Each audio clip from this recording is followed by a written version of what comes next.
Time to start some pre-autocross season prep on this thing and get the oil changed. Nothing fancy, just going with the basics on what's available locally.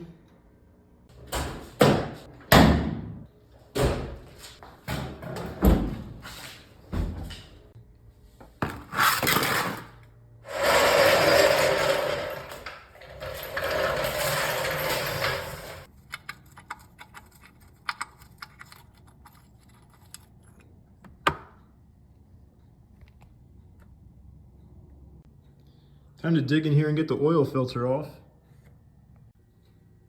Got it. Gonna finger paint a little bit of old oil onto the new filter. So I'm all set up. I'll pour in the 5 liters or so that I need. Start the engine, let it run, check the level, and we should be good to go.